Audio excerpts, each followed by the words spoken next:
Okay. We'll just get a sound check. Testing, testing. Bridger, give us some sound.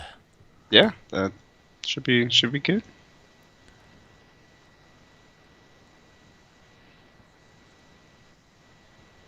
All right, that's cool. All right, everything set to go. All right, welcome everybody to CanHammer TV. Today is February 2nd, 2020. So apparently, I don't know if you knew this, Bridger, it's 02/02/2020. So it's a palindrome, so it reads the same way forwards and backwards, the date today. And doesn't matter if you do day or month first, same thing. And apparently this has not happened for 900 years. Did you know that? I didn't know that. That's cool. There you go. There you go. Some learning for the people on the stream tonight. The first palindromic date for 900 years. Don't ask me why I know that. So welcome everybody to a special episode of Custodes Tactica. We have another interview for you guys. I think the last interview we did was with Carlos Kaiser. And so I'm super excited to have on tonight Bridger Hahn, who is recently went 5-1 at LVO, which is with pure Custodes, which is quite the accomplishment, I think, and deserves a round of applause. And I don't know if you watched our pre-LVO assessment of lists that myself and Random Scrub did, but it didn't seem like lots of people were bringing very tuned lists. And so to see you do so well, and I think you came in 68th overall. Something like that, yeah. Yeah, which is, I know that sounds like, 68, but it's 68 out of like 800 people with pure Custodes, so that's quite the accomplishment. So congratulations on a great performance there, Bridger. Thanks, man. Yeah, I definitely couldn't have wished for anything more than how I did. Yeah, I think there was a couple of people went 4-2, and then after that it was like 2 and 4s and 1 and 5s across the board. So yeah, it was quite stark. I think our overall win rate at LVO was 20% or something like that. Certainly, it's second to last. I believe it was. Yikes. From the bottom, which is not encouraging. But anyway, we kind of already knew that. I didn't know it was that bad.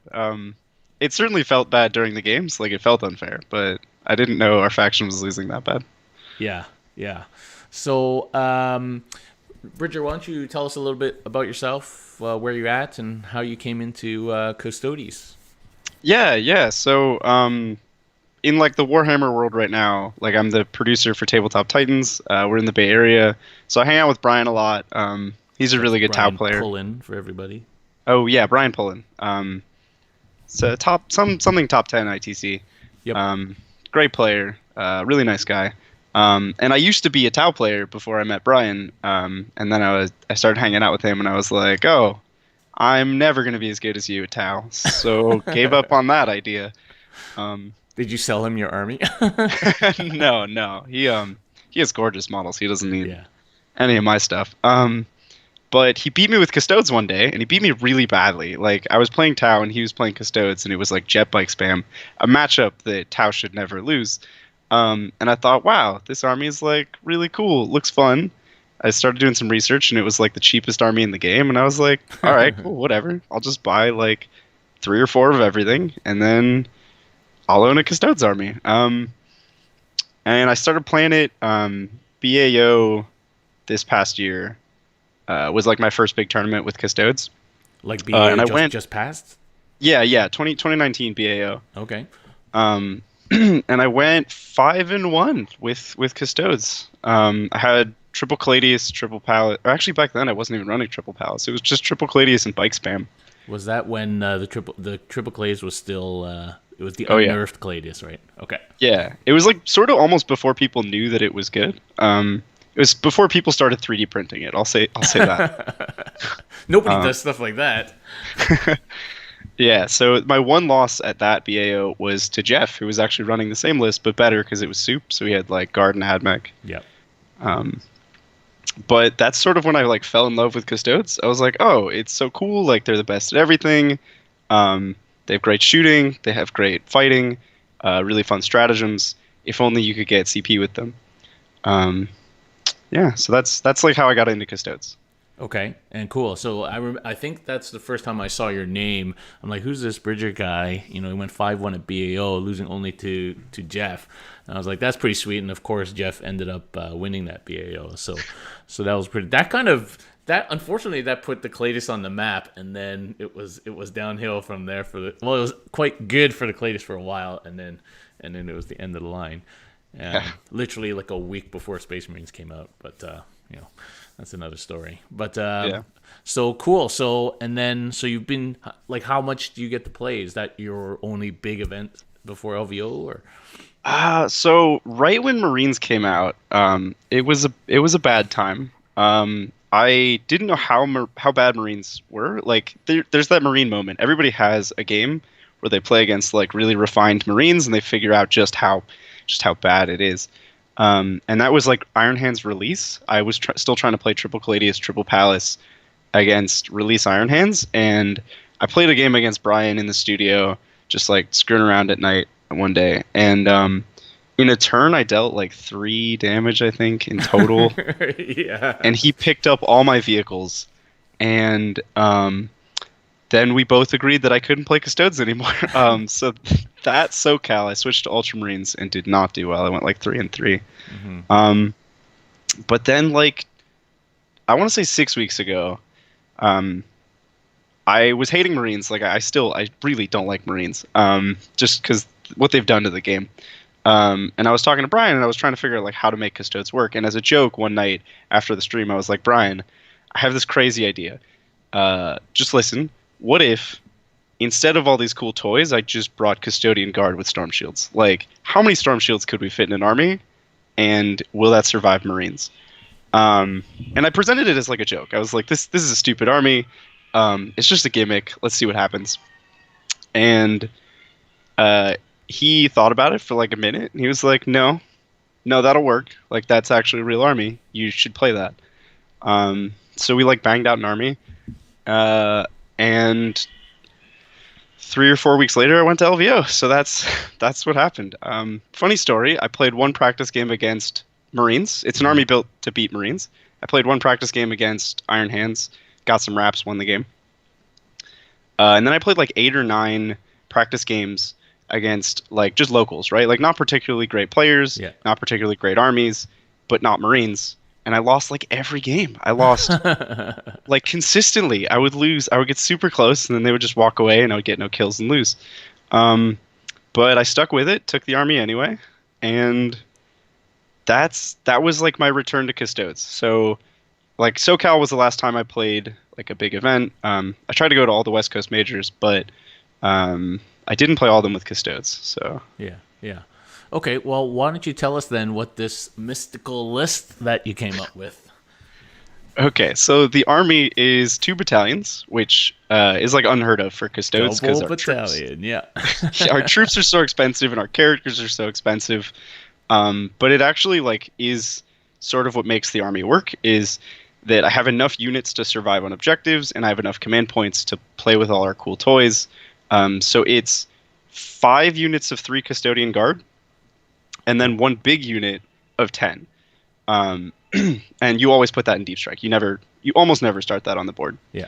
But the way the army works is you take all the really passive secondaries, right? If there's a box in the middle, you're going to take King of the Hill. Yeah. If there's not a box in the middle, you're going to take Recon. You're going to take Engineers almost every game. And you're going to hide until they give you opportunities, right? You're just going to capitalize on your opponent's mistakes. So it's all shields? It's almost all shields. I tried to make all the 3-man shields, but I ran out of points. So there's 2 spears, so there's 3 units of all shields, and 2 units of 2 shields and 1 spear. Mm-hmm. And then the bomb is 3 shields for Blade of Wounds, and then 7 spears so that we can use the +1 to wound strat, and to have like non-zero shooting. Yeah. The unsung heroes of the army are the 2 bike captains. One has a Melta missile, which nobody ever takes. It's like the joke with Custodes is that you can take salvo launchers, you can take missiles on your bikes. Yeah.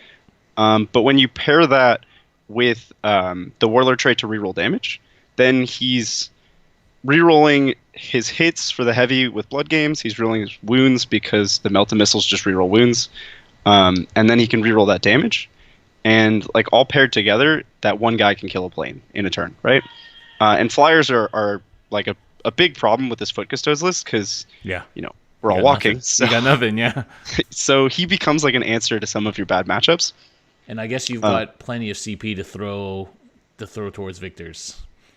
Yeah, I double Victor the Blood Gamed almost every game. So both my bike captains would have 3-up invulns. They would both have a reroll, and this lets you play some like really goofy games of like mind gaming your opponents. Like, can you kill this 3-up invuln with a reroll or not? Like, how much are you willing to commit into that? Yeah. Because if you commit too much, you're not killing anything this turn. Yeah. And so it lets you play some weird games. They hang out on like objectives in the corners of the board or on the edges.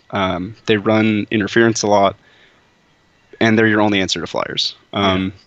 So you run the missile thing on both of them, or just one guy? Just one. It's too expensive. Yeah. And without reroll damage, it's not actually that good because you always roll one. It's the you'll consistently. Well, it's not the real Melta rule. It's like some archaic old Melta rule where it's reroll wounds against vehicles and not reroll damage or not roll 2 dice for damage. Yeah. But so the reroll damage warlord trait goes a long way. So the other guy is a Hurricane Bolter, and he's really the only answer for hordes. There's not a lot these days.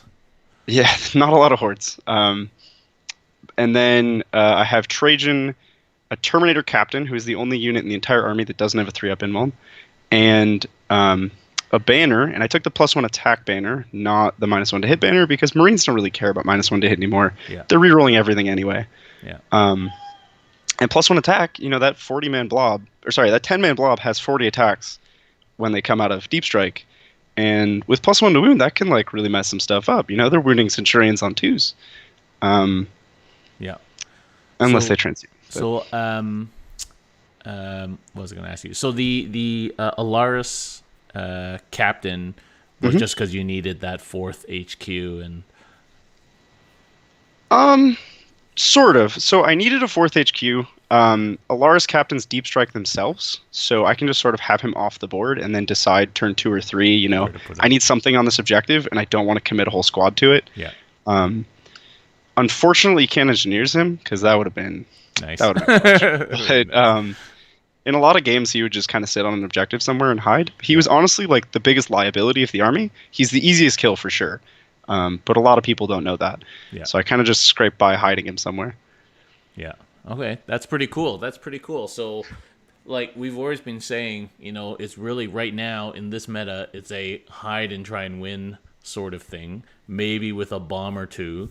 And so I kind of like this idea of and I've always been joking that wouldn't it be cool if one of the Psychic Awakening rules we got was our army-wide 4-up went to an army-wide 3-up. So that's kind of like doing that, and then trying to make as hard to kill as possible, and hoping for good terrain, which actually turned out that the terrain was pretty decent at the last minute there when they announced the terrain rules. And so were you, when they announced that like 2 days before lists were due, were you like yes, or were you like dreading it? What did you think? I know it's only top 100 tables, but you played on those for at least 3 or 4 games, I presume.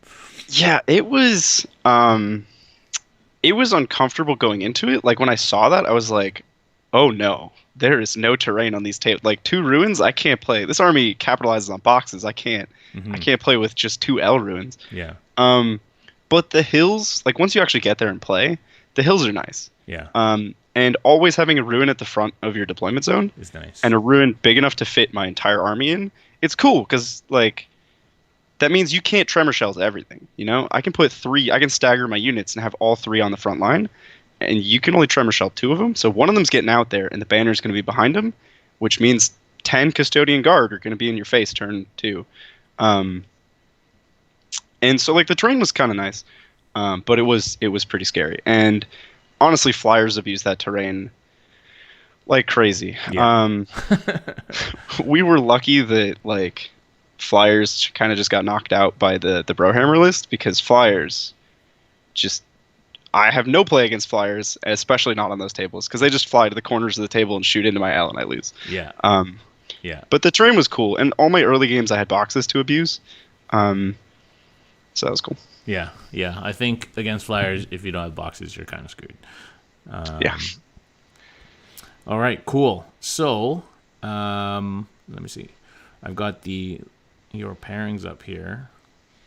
So in your first game, you beat 3-point victory over, surprise, surprise, Iron Hands Stealthy Artisans, who was just kind of running pretty typical one Thunderfire.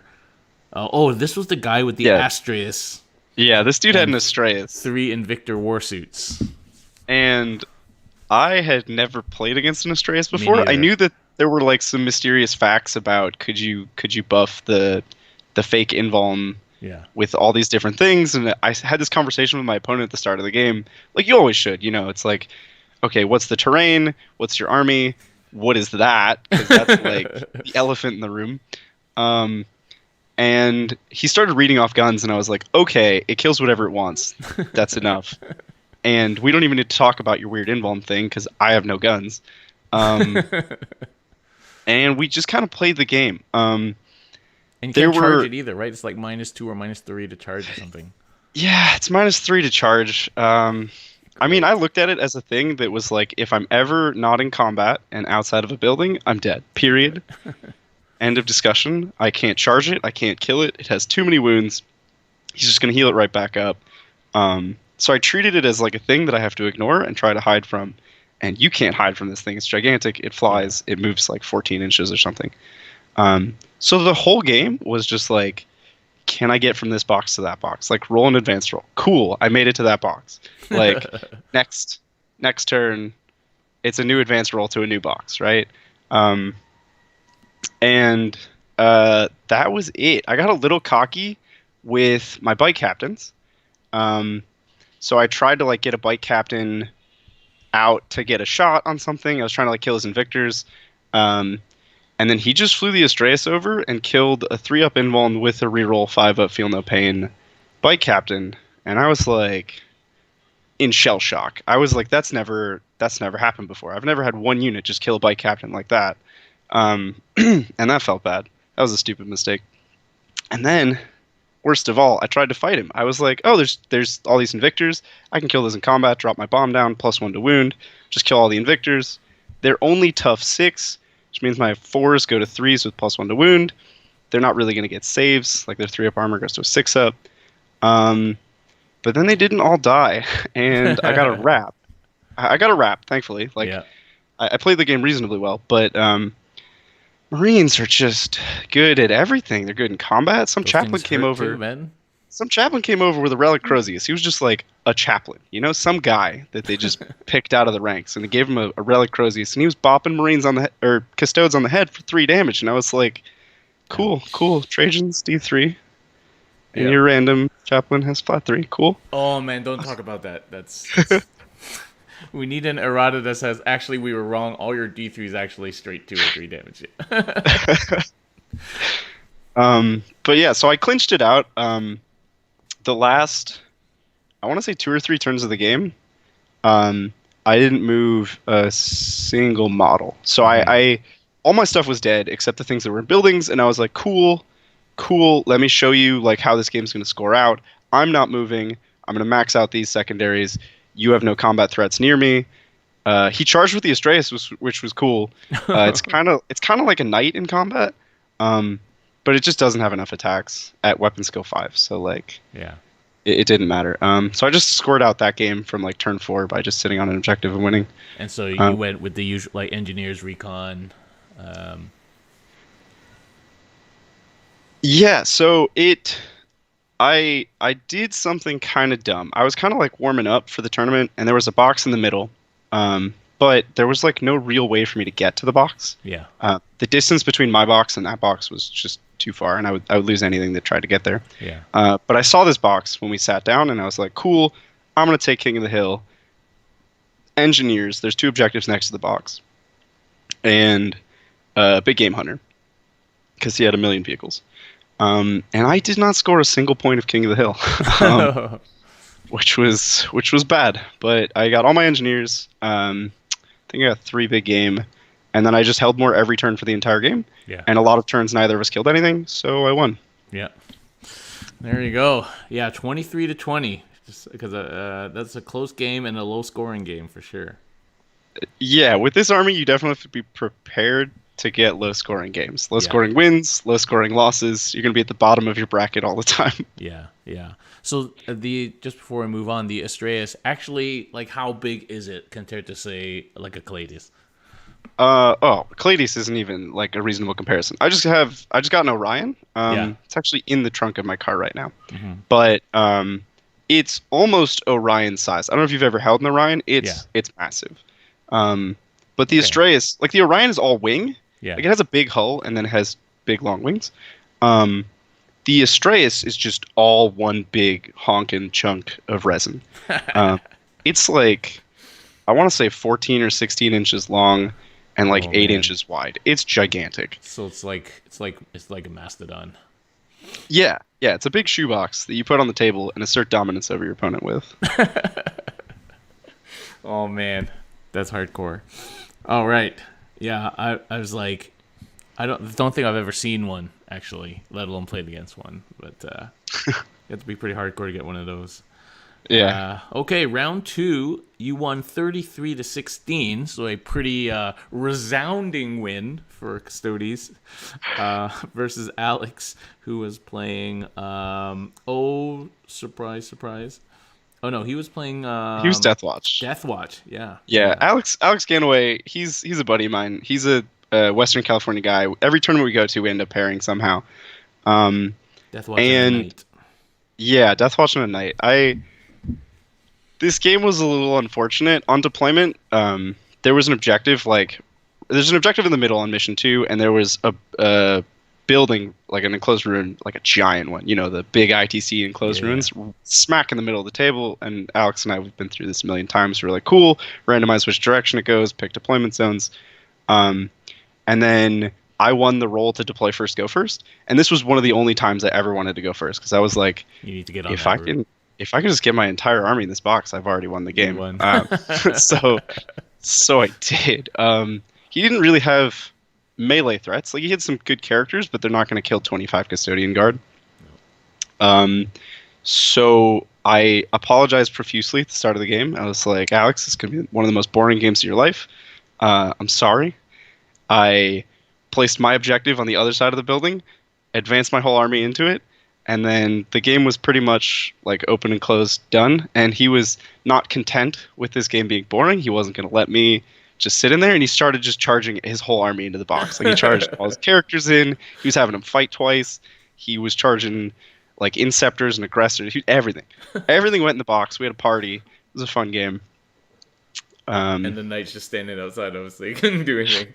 Yeah, well, the knight had the indirect shooting. The knight had the missiles that shoot indirect. Which did nothing. Great. Yeah. But that's what the knight did. And then I came out of the box. Once it was clear that the game was over, we just screwed around for 2 hours, and I killed this knight with 10 Custodes. Nice. Cool. All right. Well, there you go. So that's boxes again for the win. Otherwise, what do you think if that matchup was, say, on the top 100 tables terrain? How do you think that would have been? Ooh, that would be brutal. Deathwatch can be pretty, like, they got all the extra minuses and stuff. I mean, it can be pretty nasty. Well, the wounding on 2s is like huge. One of the biggest deficiencies in my army is being tough 5, and like I pay a bunch of points for extra wounds and tough 5 and 2-up armor so that I can say, cool, like all of your anti-infantry guns do nothing, and all of your anti-tank guns do nothing because I have storm shields. But Deathwatch doesn't care. They're just like, yeah, man, we got bolters, and they're AP2 for no reason. Yeah. And they wound you on 2s, so have fun with that. Yeah. Which just would have been really, really bad for me. I would have had to get really good wraps and just like generally outplay him. I ended up, I mean, like, I wouldn't say I'm more afraid of Deathwatch than Iron Hands Gunlines, and I ended up wrapping and beating some Iron Hands Gunlines players. So I think it's possible, but also Deathwatch having all the deep strike, like they can just deep strike anything they want. Yeah. that can also be a big issue because they can just like deep strike behind me and shoot me off my objectives. Yeah. And So then on top tables, it's just one night, but one night that you can't get to can cause troubles. yeah, one night that just shoots every turn is Yeah. it's gonna be a problem. Yeah. All right, cool. So now round 3, were you on to the top 100 tables now at this time? I should have been, but BCP got all kinds of messed up. Oh, oh yeah. They manually paired round 2, and then they like semi-manually paired round 3, and this was at like I want to say 8 p.m. or something. No, it must have been later than that. It must have been almost like 10 p.m. And so I showed up to my table, and it was Imperial Fist gunline and artillery. It was like Imperial Fist artillery, kind of like the Manichima list. And it's one of my worst matchups. And I didn't know who this guy was, but he's like one of Manichima's friends, and Alex Petford. He knows what's up. He was a very good player. His list has 2 impulsors in it, which do a lot. And the rest of his army is 3 Thunderfires, 3 fake Thunderfires, a Whirlwind, and a Relic Scorpius Whirlwind. Yep. And then he's got a bunch of combat characters and some Chaplain Dreads. 2 Chaplain Dreads, yeah. And a billion Intercessors and Scouts. So it's like... It's crazy. Mostly stuff I don't care about, but the things that I do care about, I can't deal with. You can't hide either. Yeah, I can't hide. And that was actually why I ended up losing this game. This was my one loss. And I didn't hide. Or I did hide, sorry. And hiding did nothing, right? The only guns that he had that needed line of sight was 2 last cannons from Chaplain Dread and some Intercessors that were hiding in a building to screen for all the artillery. So I lost because I hid in the middle of the board. Again, I had a nice big juicy box because they paired us onto the wrong table. And I just sat in that box. Like I got tricked by the box. I sort of autopiloted, and I lost. I had to go first that game as well because again, I was convinced that if I go second, he'll just tremor shell me and I'll never make it across the board to him. His L was like super far back, and it was hammer and anvil, so the distance I had to cover was just enormous. And I knew he'll kill a unit every turn, and he'll tremor shell the other 2, and I will never get there. Yeah.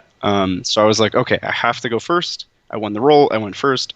I frontline deployed like my whole army, except the 10 man in space, and I was like, cool, I'm just gonna run at you. And I ran at him, got to the box. He started tremor shelling me, and I was like, well, if I'm moving 3 and half charging, like I guess I'll just sit in this box. And I would like move characters out onto objectives, and then he would just move an impulsor up and drop the guys out of the impulsor and take the objective away. Yeah. So he was getting kill more, he was getting hold more. I got a cute wrap on a 5-man intercessor that was on an objective, and then he came in with a Chaplain Dread and just wrecked you. Well, it didn't have enough attacks to kill the whole squad. It killed all 3 of my shields, and then the 7 guys left killed him, but it took 2 turns of combat to do it, so I killed him on my turn. It wasn't good. It was ugly, because after I kill him on my turn, I lose the whole 10-man, and it's lights out, because I have nothing that can get to this castle. Yeah. Those Dread are crazy. They're nuts, man. Flat 3 damage. The Telemon's crying. Yeah. Although Punchy Telemon's flat 4, he can kill Centurions. That's true. That's if cool. you can get there. Yeah. He should kill some Centurions for almost 300 points. Maybe like a couple at least. That would be nice. Probably not the whole squad of 6 that also costs 300 points. All right, so that was your loss, 30-18 against basically a list that probably would table most armies these days without ever having to see them. Yeah, I think that guy went 6-0 actually. I don't think he lost a single game. I could be wrong, but from what I remember, he went 6-0. Pretty nasty. It's pretty nasty. Okay, so round 4. Now you have a 1-point win over Doug, who was playing Marines again. He's playing Imperial Fist, 2 Chappy Dreads, 2 Infiltrators, some Intercessors, 3 Chappy Dreads, actually, A whole bunch of intercessors, 3 10-man squads with the apothecary silliness. Yeah. And then triple thunderfire, of course, and 2 whirlwinds. So not as much indirect as before, but still pretty obnoxious. And Yeah. 3 So dreads. this was like my first time going against the gray shield nonsense. So this guy like clearly knew what he was doing because he knew how to use gray shield. He knew all the stuff. And this guy was also fists. And he used gray shield to get crimson fist so that 6s explode twice, which was Yep. just feels unfair. It's like they don't have enough rules. Now they can just get rules from somewhere else too. Just one chapter of Marines isn't broken enough. Why not be 2 chapters of Marines?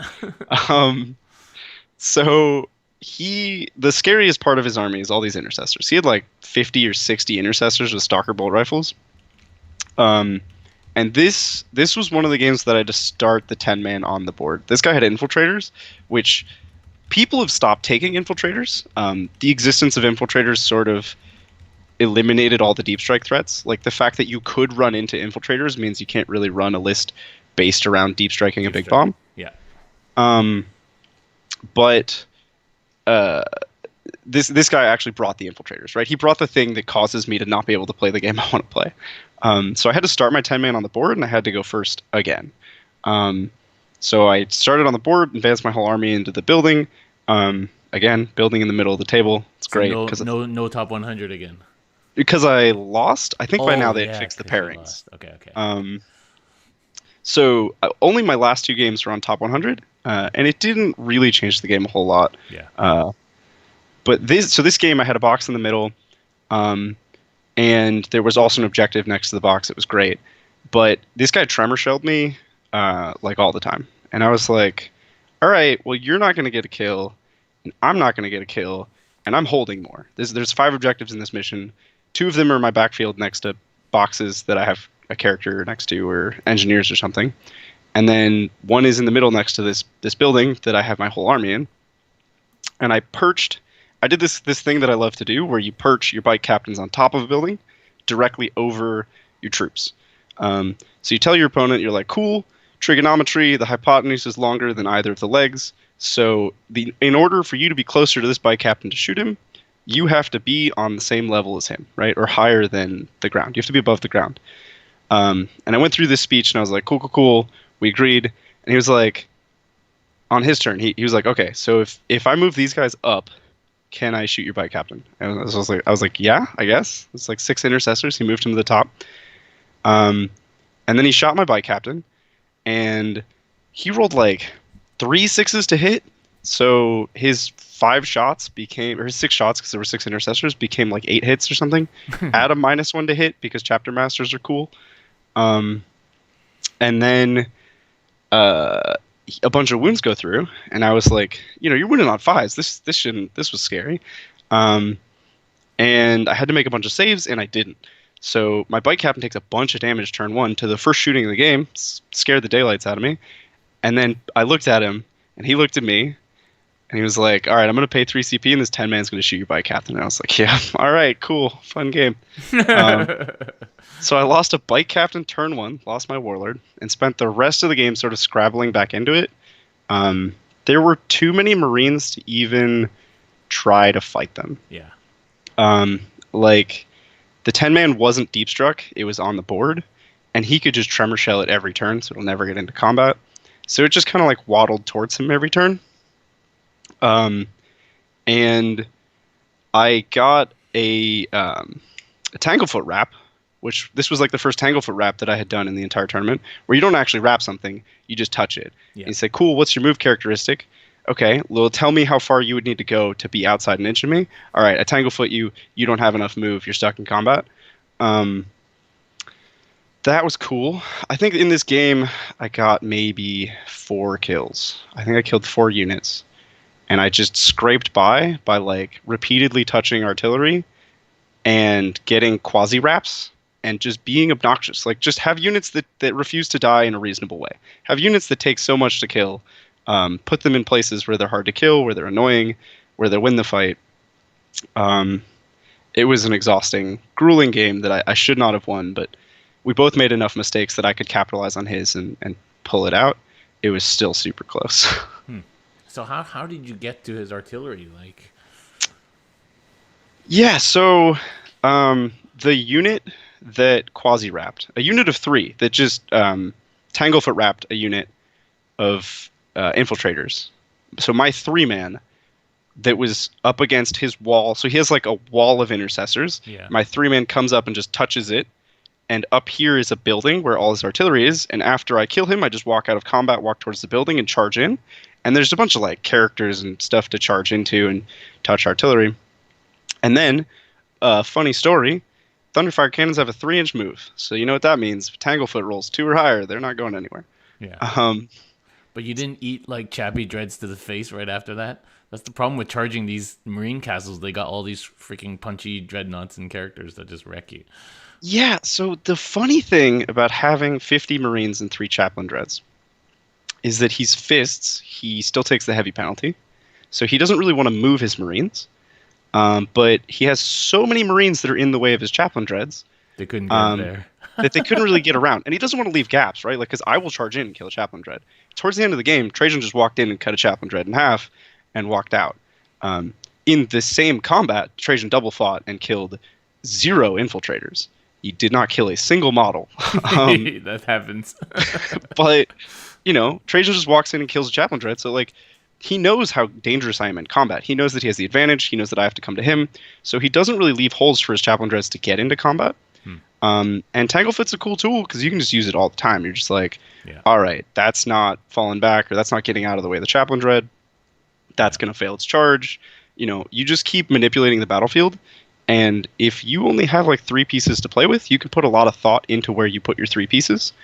And they have a bunch of pieces to keep track of. And they're going to make mistakes on all the little decisions that you don't have to make, right? Yeah. My army has like 12 units or something. That's 12 decisions every turn, right? I can like keep that in my head. Handle that. Yeah. But Marines have like 50 units. That's a lot of decisions. Yeah. Okay, so super tactical game got you to 1-point win there. Yeah. It's pretty sweet. Pretty sweet. I don't think people would look at that list on paper and say that that's a win for Custodes. Oh no! Going nice into the game, we both said that he had won, and the whole game I was just trying to claw my way into it. And at the end of the game, he was like, "Wow, like you really outplayed me. That was cool. Like I'm glad to see that you can't just take Marines to LVO and beat a better player."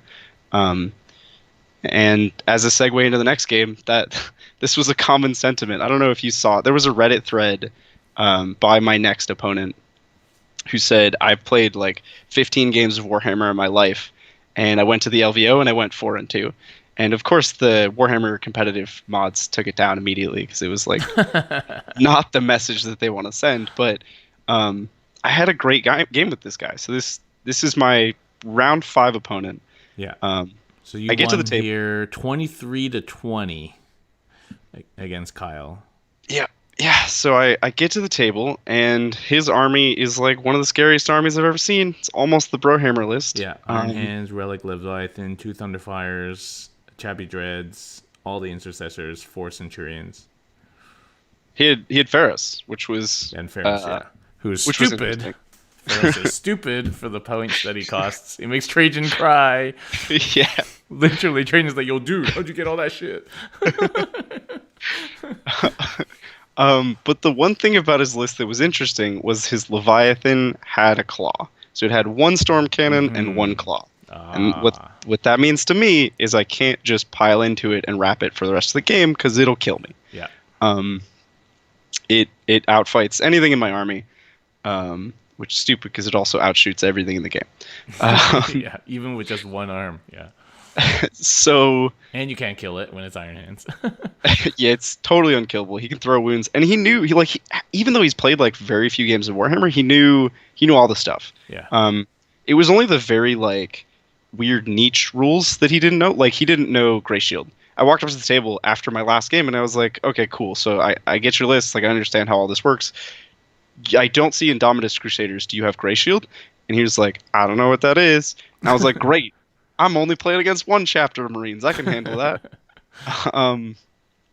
But this is mission 5, so there's 4 objectives, and each player picks one and moves it. Yeah. And we were on top table terrain now, and it was Dawn of War, but pointy Dawn of War. Yeah. So the no man's land wasn't like super big, and we couldn't really deploy super close to our objectives.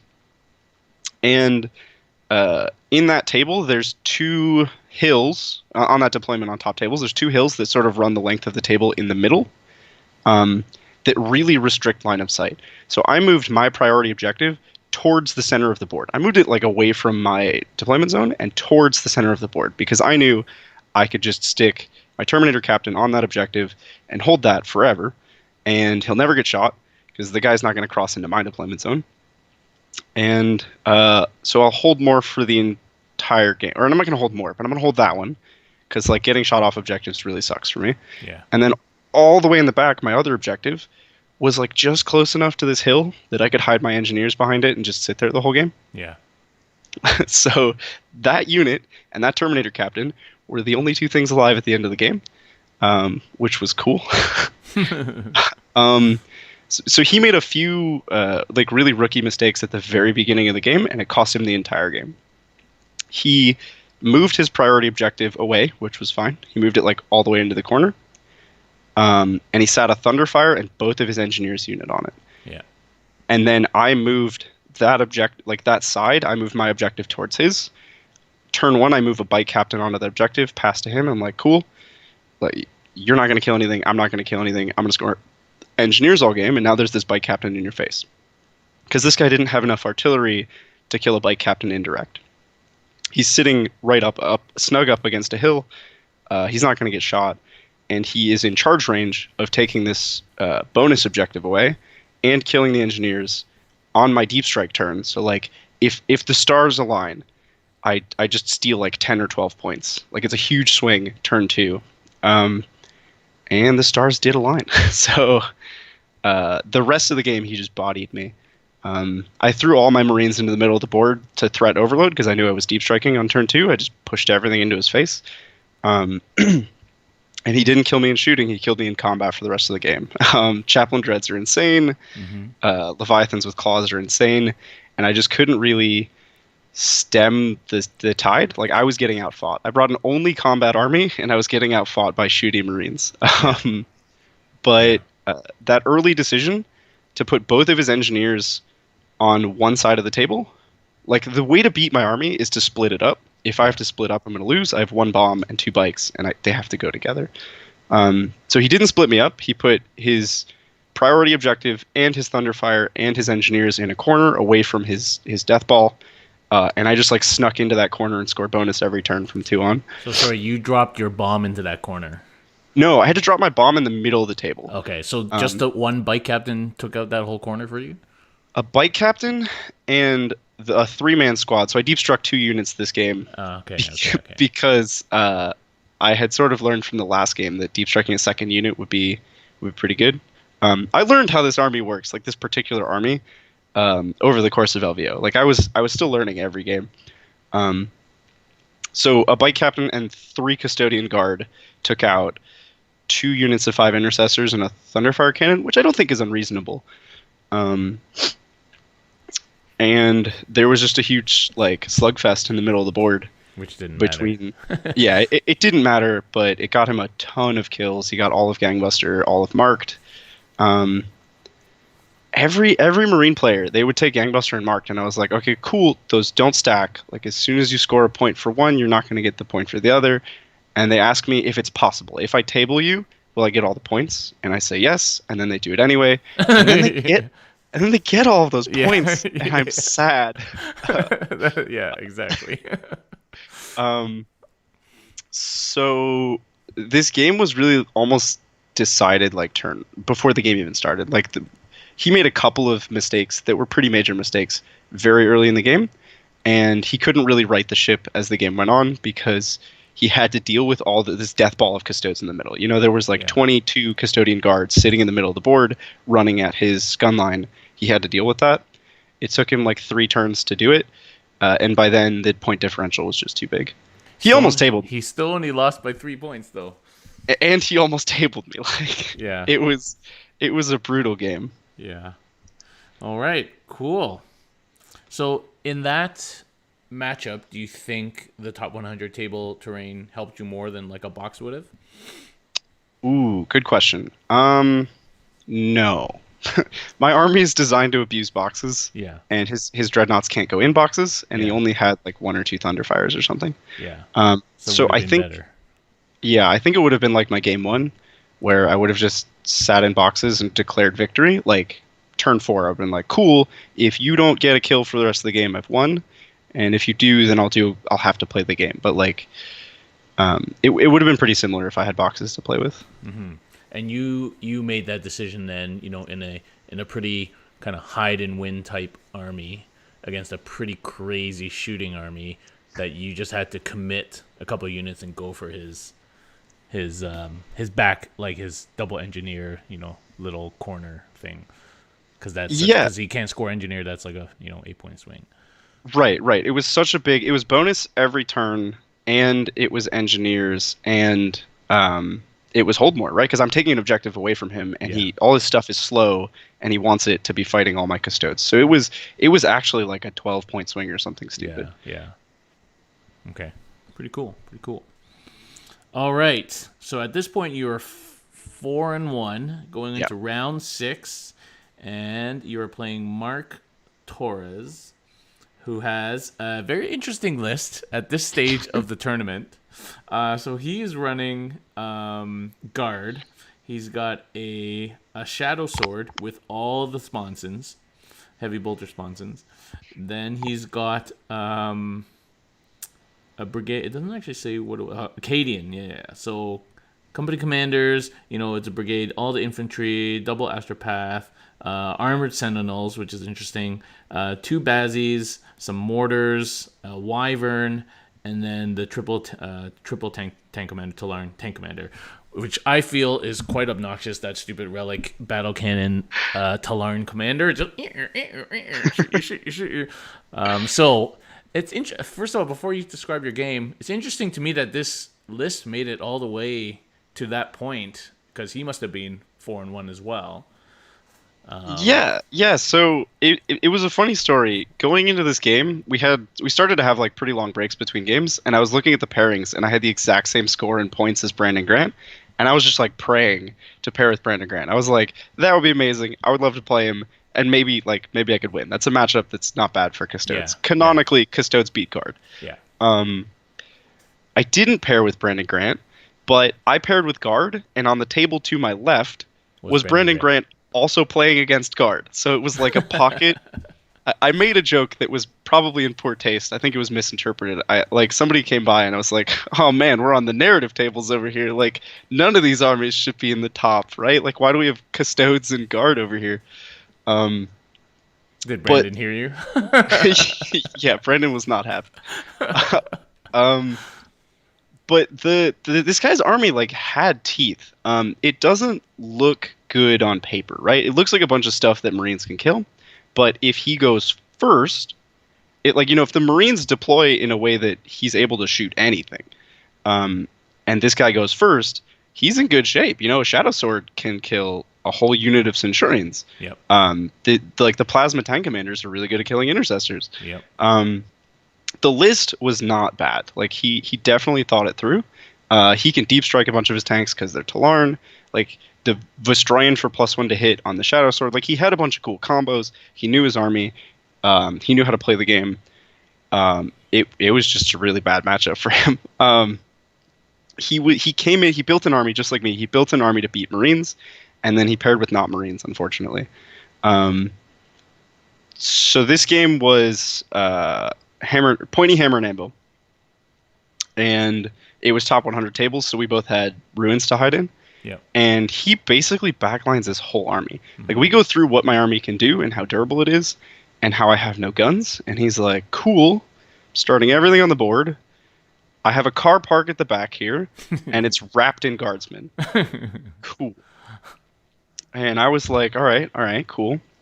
I'm never going to kill any of that. But I'm going to get engineers. I'm gonna bonus like every turn because I got characters that can set on objectives, and I'm gonna get King of the Hill, which was like one of my favorite secondaries in LVO. But don't take it home. Because People of listening boxes, at home, right? Because of boxes. don't, I mean the army is designed to abuse it. It's like the only army in the game that can really genuinely use it without boxes. But with boxes, it's just stupid. Like I just sit in a box and I score points. Yeah. But this game there was no box. Like I was just genuinely durable enough to sit in the middle of the board. And turn one, and that's without a -1 banner, which would have really messed him up. Yeah, that would have made his day. That really screws guard. Yeah. I think he had tools to mitigate it. There's the Cadian strat for +1 to hit after you've dealt a wound. There's the +1 to hit Vestroyan strat. Like he definitely would have had tools to deal with the -1 banner. But what he didn't have tools to deal with was 3-up invulns. Yeah. Especially paired with 1-up cover. So he had a bunch of artillery, and when I won the roll to see who goes first, I was like, "You're going to deploy first and go first," because I knew that I could just sit in the box for the whole game. Yeah. It's not a box, but my L, he's never going to get to my side of the L. He's never going to shoot into it. No. And I know the guard artillery can't kill a squad of custodian guard. It takes like 2 or 3 turns to kill one squad. So I was pretty content. He took a bunch of kill secondaries. He had to. I was pretty content to be like, all right, well, I'm going to take, engineers and King of the Hill. And if he comes out, I win. And if he doesn't come out, I win. And we can shake hands and go home. Yeah. No Bullgrins either, because they can hurt sometimes. Yeah. Yeah. No combat threats. Nothing. And nothing fast. Like if his guardsmen move up the board onto the middle objectives. This is Crucible of Champions. So there's 5 objectives. So there's 3 in the middle of the board in no man's land. And his sentinels are there to come out and take the 2 on the flanks. But the ITC terrain has hills like shielding those from his deployment zone. Yeah. So like he couldn't really see into those objectives. And I could just sit bike captains on them for the whole game and score bonus. So I have 2 bike captains on the flanks of the board and 1 in my deployment zone, 1 Terminator captain just sitting on an objective. And that's bonus every turn. And they're obsec, so the armored sentinels can't take those objectives away. And they'll never kill them. They're never going to kill bike captains. So I can just play this like silly game of chicken where it's like, I don't know, I'm willing to pass my turn every turn if you are. Like turn 1, I think he spent like 6 CP. He double shot the Basilisk, and he gave it reroll hits, and he gave +1 to hit from the Cadian strat. What else? He ignored cover. He spent so many CP turn 1 and did not kill. I think he dealt 4 damage to a Custodian Guard squad, which just must have been really feel bad for him. But I didn't want to come out because I knew that if I came out, I'd just get shot off the board. Yep. So I waited for him to move up a little bit. I think I only sat in the box for 2 turns. And then on turn 3, I knew I had to deep strike. So I was like, cool. You have guard kind of close to the middle of the board. Like he had moved up to threaten taking the middle objective. Yeah. And so I advanced the banner out, deep strike, close enough to get a pretty reliable charge. Yeah. I did something crazy. I moved my bike captain up, and I was like looking for this building. I was looking around the building. I was like, if I put my bike captain here, can you see him? Like what if I put him? Can you see him? Because it's a dude with a spear up and it's glued. It's my warlord does not have a magnet arm. And I was like, because a hurricane bolter had killed most of the guardsmen out of a squad, and he killed them out of coherency. And I was trying to do this crazy thing where I would charge 2 guard squads, touch the one that had very few models left, and then tanglefoot that squad so that they can't fall back into coherency. And as a fallback, I just don't want him to be visible in case, like morale or something. Yeah. So I spend all this time like galaxy braining this stupid arrangement of a custodian of a bike captain next to a single guardsman and a building, and then his morale comes around. The whole squad dies to morale, and then he moves his shadow sword like 12 inches, and it's right next to my bike captain. And I was like, how did I not see this? But then he rolled so badly. I felt really bad. A shadow sword with a volcano cannon, 6 or 10 las cannons, some stupid number of las cannons, and 30 heavy bolter shots. How many wounds do you think that takes off of a bike captain? Well, it should kill the bike captain. It should kill the bike captain, right? This thing kills knights. And it could charge him.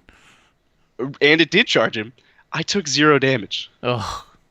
I felt so bad. He rolled like 4 shots on the volcano cannon, nothing wounded, and then 3 up rerollables are just kind of unfair. But then he can charge you, hit on 2s, 9 attacks. Like, he should do damage in combat too. Yeah, no, he can like shoot out of combat. He can shoot while he's in combat. He can shoot into his own that thing like ignores all the rules. It's pretty cool. Yeah. But it just didn't work out for him, and then there was 10 custodian guard there. So like, what's he gonna do? So the wheels kind of fell off for him pretty early, and it wasn't his fault. Like, he plays super well. His army was cool. It was a bad matchup, and he rolled poorly on the one turn that mattered. And I just ran away with the game. It was, I don't know, like, in competitive Warhammer, sometimes your opponent stops scoring the game, and that's like an indicator of like they get demoralized, like they've kind of given up. Yeah. And that was the turn where he just stopped scoring the game, and it was kind of over. And so that's 6 games. I think it was 5 against Marines, and your last game was against Guard. Yeah, like that's interesting. It was the cherry on top for sure. It was like my reward for making it through the gauntlet of 5 Marines was I got a Guard player. Yeah. So you end up going 5-1, 68th in the end. So you did well beyond expectations of Pierre. And so one of the guys on stream asked, so you had mentioned earlier that why you took the double battalion with a single bomb, and that was basically so you could beat Marines, basically. Yeah. So if I just bring a bomb of I was looking at Alaris because they came down in points. And I thought it was really cool, like their strength 8, they can wound intercessors on 2s. They have enough shooting to kind of do something the turn they come down. And I played some games with that, but the problem with having bomb armies is the tremor shells takes you out of the game. Or transhuman physiology takes you out of the game. Yeah. Or right, like there's enough things to just stop your one unit from doing its thing that you'll just lose. Ugh. So I just like gave up on the idea of running bombs. I mean, obviously you need a combat threat. You need some kind of threat in the army somewhere. So 10 Custodian Guard was my bomb. But I went for the cheapest units possible that can have 3-up invulns. Like, if we could have the Adrosite or the Pyrothite, the fancy Forge World Spears, if we could mix those with Storm Shields, I would have taken that so that I could have something. But the whole way to play the game right now is not to play the way Marines play, right? You can't compete with Marines on any of the axes they're playing on. If you're trying to outshoot them, you're going to lose. If you're trying to outfight them, you're going to lose. What you can do is be all OBSEC and tough 5 and 1-up cover and just sit in buildings. Yeah. It's sad, but unfortunately this was degenerated to. So if you were... but you had mentioned before that you'd play 8 or 9 practice games against non-Marines and like lost a whole bunch of those. So I guess you were just banking on hitting 5 out of 6 games against Marines. Yeah. So there's a couple things at play. One of them is that all the people I play with know Custodes. They know how I play. They know how to beat me. Yeah. But 90% of competitive Warhammer players don't know most of our stratagems, right? Like I'll sit down at a table with an opponent at a tournament and be like, have you played against Custodes before? No. Okay. I can break this rule and this rule and this rule. I can deep strike 3 inches away. I can Tanglefoot grenade. Yes, it works on knights. Like there's this whole long laundry list of things that people don't know what we can do. So you kind of just have to like rely on people's inexperience with Custodes. A little bit of gotcha. Like I always say, one of our special rules should be people will underestimate you. Exactly. Yeah, exactly. And it's not like it's not necessarily gotcha. Like I will happily tell you all my rules. Like I'll tell you all the strats, all the things I can do. Yeah. But you'll forget in 2 minutes. Yeah. Like the list is too long, right? Yeah. Yeah. I love the heroic intervention trait for that. Because they just don't remember. So I'll just fall back 1 inch away from you so I can stay on this objective. Okay, thanks.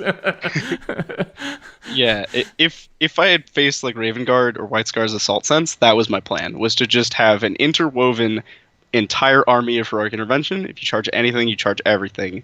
And that was like cross your fingers, hope everything doesn't die. That was my plan. Yeah, yeah, yeah. Okay, yeah. It is unfortunate, but it is what it is. I think our book is either the next one or the one after that. So hopefully we get some toys, but nothing major. I've heard. So we'll see. Well, there's the guy and the sister, the book. They wrote a book about two characters and those models are coming out. That's maybe he's like a chapter master and rerolls all hits, maybe. Can he not have D3 damage? I'll be happy with that. I'll be happy with that. Hairdo and everything, I don't care. As long as he does like straight 2 or straight 3. Like give me that at least. Like, Jesus. Or sisters as troops. That would be cool. Like, that would probably make it a real army, right? Maybe. That would be cool. That would be big. Yeah. So, what's your wish list for Psychic Awakening? Okay. Sisters of Silence as troops. Like, Custodian Guard are too expensive. They can't hold objectives. Unless that's your entire game plan, it's not reasonable. So you think it's gonna be like Talons as opposed to just Custodes? I hope so. Like, I think that's what like most Custodian Guard players hope for in their heart, is that like it makes sense in the lore. It's how they work outside of Terra. Like, it's how the army should play. And other than that, I think it's stupid that Marines have transhuman and we don't, because we're like more transhuman than them. So we should get transhuman. We should get all their strats, right? Why don't we just get all the Marine strats? Yeah, transhuman would help us against small arms fire, although small arms fire is freaking horrifying these days. It doesn't help us against it doesn't help us against all that, but it helps us against like big guns. But I was always saying that we should get something like an army-wide -1 to wound or something. That would be pretty gross. That would be cool. That might be too good, because then like everything's wounding on 6s. We just need to be tougher. Like, we used to be pretty tough, but as I think it might have been Brian who said this, or maybe it was Nick. The lethality of the game has jumped like 2-3-fold, and the toughness has not. There's been not that many toughness buffs in all these books coming out, and we're the army that relies on our toughness, and so you have to take a whole army of storm shields in order to survive. Like previously it's just Deathwatch taking armies of storm shields, but they're just Marines. So we need, like, if you only have 15 models in your army, like, they need to be tough, and they're just not tough right now. Yeah, like a -1 damage strat or half damage, or I mean, honestly, like, Assault Centurions at strength 10 wound Custodes on 2s. So if we got transhuman physiology, like, that would be nice. Yeah. We need something to make us tougher, even if there's a few strats. Ignore AP1. Like, Sisters. I don't know if you played against the new Sisters. It's disgusting. But I played against it with Iron Hands with -3 AP bolters. I was like, sorry, Steve, your rules don't do anything against this army. But if any army in the game should be able to do that, you think, like, canonically, what army should ignore AP 1 and 2? It's Custodes. Yes. It's not Sisters of Battle. Like, that's... But there's now precedent. There's precedent for that kind of thing as an army-wide rule. So yeah, maybe there's hope, right? I'm looking at all these books that come up before us, and I'm like, that's cool. That's cool. But now these are all rules now that have precedent, so we wouldn't be surprised if they showed up to try and make us tougher. If we could ignore all -1, -2, that would be a big deal. That would be big. Yeah, with the 2-up armor. That would be so big. That might even make Venatari better. Who knows? Probably not. Yeah. So it's just like, we just need to be tougher, because it's too crazy out there right now. You just have to hide in the building the whole game. Like, it's just crazy. Yeah. It's the only way to play Custodes now. So what's next for you? So I'm gonna say something that's gonna upset anybody who thought that I was the hero of the Custodes. I'm definitely gonna give up on Custodes until our book comes out, because it's just too painful. It's like super emotionally taxing to play this game where my turn is 5 minutes, and then the rest of the game is just roll saves and hope I don't die. Yeah. It's too exhausting. So I think I'm gonna switch to like Raven Guard, which is like Custodes but better. Like they just fight super well and they hit you turn one and they're tough. I don't know. Black. Yeah. Yeah. No, I get what you mean. And, I've got my little. I've been playing Custodes since the book came out, almost exclusively, through all the ups and downs. And, my whole channel is now pretty Custodes centric. But even now, I'm like, for the next, till the book comes out, I might sneak in some Seer Council or, some little side projects there. Because. Yeah, it does. It does. You're spending most of the time rolling saves because you don't have much to do in your own turn. It's a bit depressing. Yeah, all my games were white knuckle rides and just exhausting. So I don't want that. Like I don't want another major of just like being stressed out the whole time. Mm-hmm. Yeah, yeah. Well, okay. I'm gonna ask for final questions from the Twitch chat. We got a bunch of people in the chat here who are from the Custodes group, so they've been looking forward to this interview. If people are interested in you're watching and you haven't discovered our little Custodes community, first of all, our channel CanHammer is mostly Custodes content, including Tactica series and all that sort of stuff, so check that out. And also you can join our little Discord community where we listen to people complain about D3 all the time. So, it's not too bad. It's not too bad. Yeah, I've been seeing a lot in chat, like, the way that I play Custodes is not the way any of us want us to play, It's not... It's Hidehammer. It's not fun, it's not cool, it's not what we picture Custodes doing, and so I kind of hope that something changes. So if you were to continue playing it, let's say you had to, because somebody, was holding your cat for ransom or something. What would you continue playing this build that you have now, or would you switch it up? Yeah, if I had to play competitively, I would definitely keep playing this nonsense. Because everything else dies turn one. Like if you bring your tanks and you don't go first, they just die. And if you do go first, the entire enemy army is infantry and they're in a building. So like your tanks don't do anything cool. Yeah. This is the only way that we get to play with our toys, is to just play this stupid game of I'm gonna keep my toys on the table as long as possible. Haha, like that's what we got. So I would definitely stick with this style of army. I might play around with like more bombs or something because they're fun. I own 6 Aquilons, so like I want to play with my Aquilons. Yeah. Yeah. I don't know. I have everything now. Like I have an Orion now. It would be cool back when 3 Orions was good. Would have been cool to play that, but you could play the meme list. The triple Orion or three Caladius, 2 Land Raiders, and an Ares. We call that the meme list. Yeah. I have the Ares. It just feels like its guns should be better. It's so many points. They should be better. That's why. It's just a gunship, and you look at its guns, and you're like, why are these not better? So people asking, what do you feel about these those Forge World spears, the Pyre ones and the Adricite spears?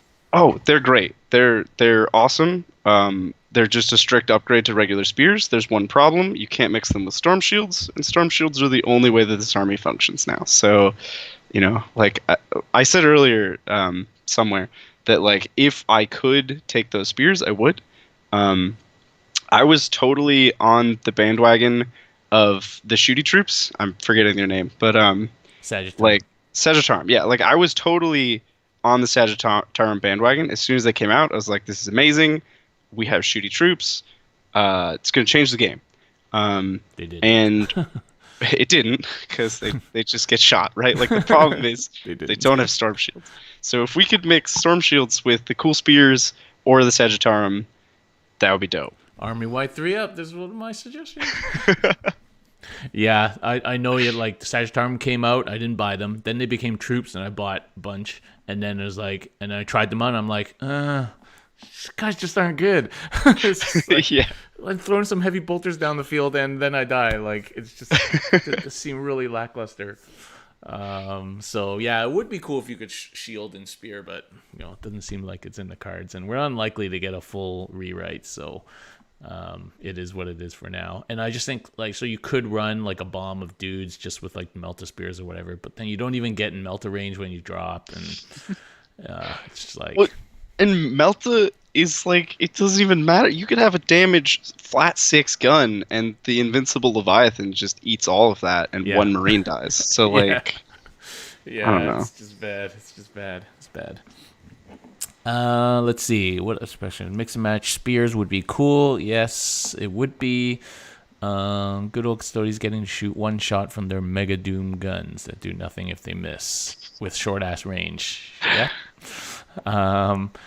So Ixtab actually raised a point. Do you think a lot of our struggles are because of ITC format? I don't know if you've played much ETC form. Well, now it's not called ETC format anymore. Now it's called Warhammer 40K World Championship format. Anyway. Yikes. Have you played much of that? So I'm part of a narrative club here, and so I've played like Maelstrom. I've played all different kinds of Warhammer. And I know that there's this big criticism online that ITC has too much focus on killing. And I don't know where people get that. Like, I play mostly ITC because it's the least random and has a pretty low emphasis on killing. Like, you can play the game and not get a single kill and still win the game. I think that secondaries need to be looked at. I know that some people are throwing around some changes to secondaries and they look terrible. Like, honestly, I haven't seen any changes that look good yet. But are you talking about Steve Pampreen's manifesto? Yeah, that came out today. That looked, no offense to Steve, but a lot of those changes were crazy. And I don't think that they're healthy for the game. But I don't know. I don't think it's that ITC is too killy. Like, I think the game is too killy, and any time that you let Marines just kill anything they look at, they're going to do that. It doesn't matter what the format is. If you can stop your opponent from playing the game, you're going to do that.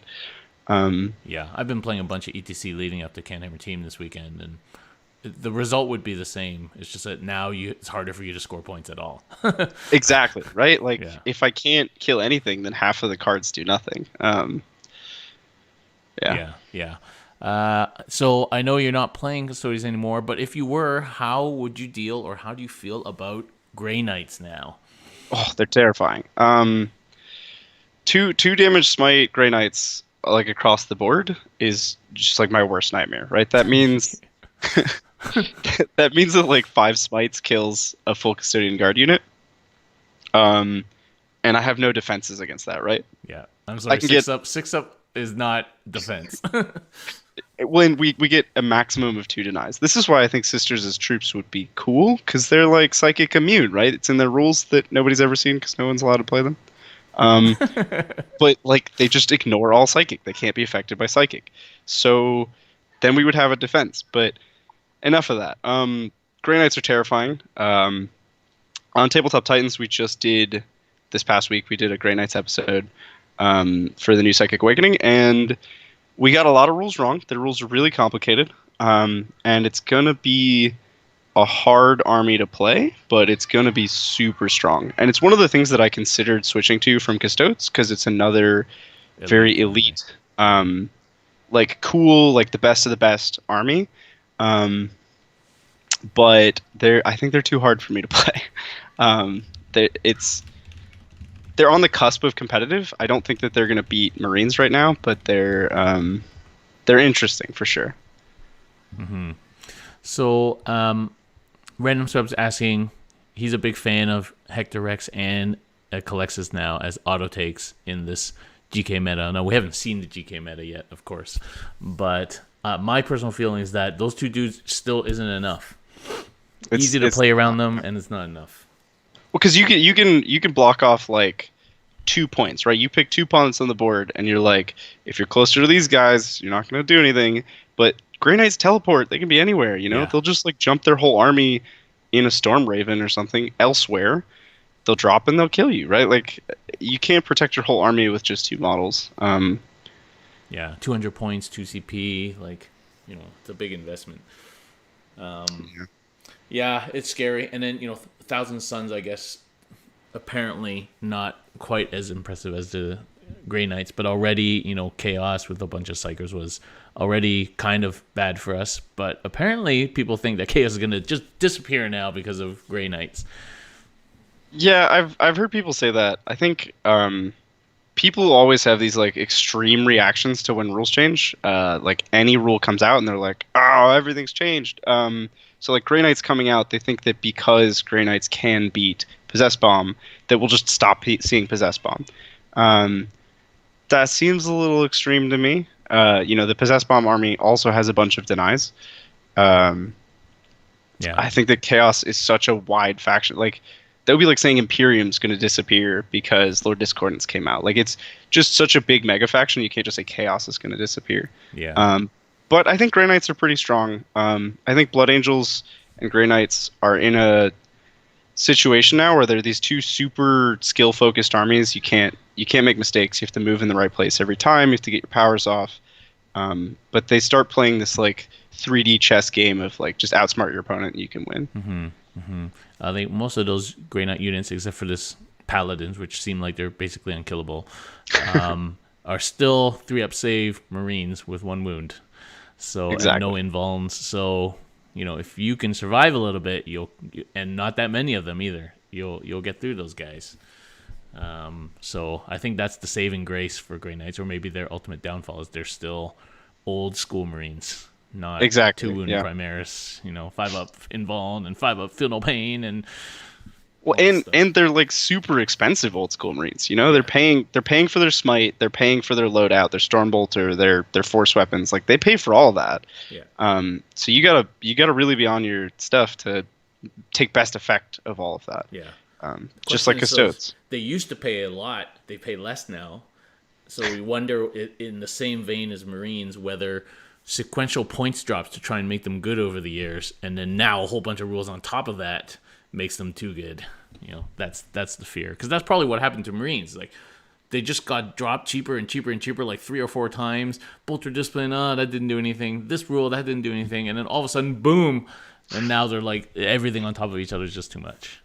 Yeah, I mean, I always take like the Intercessor as this example of a thing that used to be reasonable, and then they stack too many rules on it. Like you give them extra AP, you give the Sergeant a Thunderhammer, you give them all an extra attack, and then you give them super doctrines, and it's like, okay, like I don't know if you guys saw top 8, but Sean Naden lost 4 Shining Spears to a single Thunderhammer Sergeant Intercessor. That guy costs like 30 points, and he's just a sergeant. Like there's a character in every squad of Marines now. It's terrifying. Yeah. So there's rules bloat on top of points decreases, definitely scary. And I hope that they don't solve the Grey Knight problem like that, because every faction that they solve the problem like that just feels like they're not elite anymore. I feel like Marines aren't elite because you get like 80 intercessors in an army. That's not elite. They just kill everything. Yeah. So question is nerf wish list. I believe that means, how do you think they should fix the problem of Iron Hands? Oh, there's so many things wrong right now. So they need to fix the Invincible Dreadnought. There's a bunch of pieces of that chain that they could take out. They could say that you can't throw off wounds. They could say that you don't get multiple feel no pains. They could say that a Leviathan can't be a character. They could Legends the Leviathan. I would love that decision. Whoa, that's controversial. They definitely need a Legends Chaplain Dreads. That stuff's just you can't even get the inexcusable. model. But even just outside of the Invincible Dreadnought, doctrines are just like out of control. Being able to stay in your super doctrine from turn 1 to turn 6, getting 6 turns of having basically 5 chapter tactics is just absurd. I think that the doctrines need to auto advance, or I don't know. They need to fix doctrines because they're just too good. If you give a faction 3 or 4 or 5 chapter tactics, it's just too many rules. Stratagem bloat is getting a little weird, where like you have to check for like 5 books of stratagems and keep it all in your head. Oh yeah. I played a game, Iron Hands versus Sisters, and it was my first ever game with Iron Hands. I had like 5 books in front of me, and every time I needed a rule, I didn't know which book to look at in first. And then it was just like overwhelming. and yeah, it is a bit crazy. Well, it becomes a really big issue because a lot of the top competitive players, we try to keep like an encyclopedic knowledge of every faction. If you come up against a guy, you don't want to have to ask them what their army does. You want to just know already and be like farming a plan.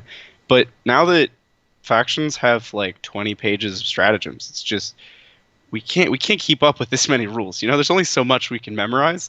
This isn't our day job. Um, Yeah, so yeah, it's getting really hard to like verify. Like if somebody gets their own rule wrong, it's impossible to know because you just have to take their word for it. Like they know their 5 books. You know your 5 books. That's it. So the game's getting kind of unverifiable now. yeah, yeah. So, do you think we're gonna get like, like the Grey Knights didn't really get like chapter tactics, but they got these like 4 whatever streams of the warp or whatever they call it. Do you think we're gonna get something like that for Custodes, like Shadow Keepers and Solar Auxilia and like something like that, or what's your feeling on that? It's tough because like there are sub factions of Custodes. Like everybody has those 2 pages in their book that's like here's the paint schemes of different sub chapters. Like we have that for Custodes, but they don't really have any significance to anyone. I don't think anybody looks at that and they're like, yeah, I want to be the guy who's in the dungeons of Terra keeping criminals in there. But that's the cop out, right? That's the easy thing for them to do and just be like, yeah, every different paint scheme gets rules. So yeah, I think we're probably going to get chapter tactics because what they did with Grey Knights was tides. Like that was a thing very specific to that army. Everyone else that I can think of just got chapters. I guess Tyranids got like build your own chapter, and they got adaptive physiologies, which were pretty cool. Mm-hmm. I've always thought that Custodes should just have like unlimited warlord traits. Like every character's a warlord, they all get a warlord trait or a relic or something. Like, Marines can just use that one CP stratagem. You can get like 3 or 4 warlord traits with Marines now. And I think Custodes should be able to have something like that. But Wow, that'd be a bookkeeping nightmare. But I agree. I mean, the lore is that they're not even supposed to have units, right? Each guy is like a little mini army in himself. So it'd be cool if we had some other than Unleash the Lions. It'd be cool if we had some kind of rule to kind of like give us a bit of that flavor, and not just have to wait till our unit's down to 1 man. Yeah, exactly. Makes the heroic charge. Yeah. Oh man, it takes me back to D3 again. But anyway, I won't go there. Cool. Let's see. Miracle Dice, AOD stuff, love it. We don't get Psychic Powers, good shooting. I do think we need to be a bit stronger against Psychic Powers. We're supposed to be the most mentally strong of the Imperium's troops, and yet, we don't get anything. We don't get a... Yeah, it's a little bit weird. It also... Oh man. Okay. It's almost worse than the D3 thing. Morale. What's up with that? So we are the Emperor's last guardians, which we failed at, by the way. Why do I have to fail morale? Like that's just ridiculous to me. But anyway. Yeah, it's funny. Like my army only has 1 unit that can ever even take a morale check. Yeah. It's the 10 man. But then you can't take it. Like you can't risk it. Cause that's painful. Every time that they have to take morale, I know that I've lost a model. It's depressing. Yeah, it's just like, man. It's like, and I can't even re-roll it. I don't have no Marine re-roll. I got nothing. Yeah, maybe we should get like CP for being Custodes. Just like give us CP for that. I don't know. There's a bunch of like silly, fun rules that we could tack onto the army. And Marines are just so strong right now that it wouldn't matter. Like you could give us a bunch of random nonsense, and it would be cool and fun, and we would have great garage games. But I don't think it's a competitive faction, and it's going to be tough for Psychic Awakening to make it a competitive faction. Yeah. Because like as somebody in chat pointed out, like we don't shoot well, we have no psychic, and we move 6 inches a turn. Like, how do you make that a competitive army? Well, I did my best. You sit in a box, right? Like, that's if I can't kill you in any way, and I also can't get to you, I'm just gonna hold objectives really well, which isn't scalable. Like it's terrain dependent, it's rule pack dependent. It's gonna be tough for Psychic Awakening to fix Custodes. Yep.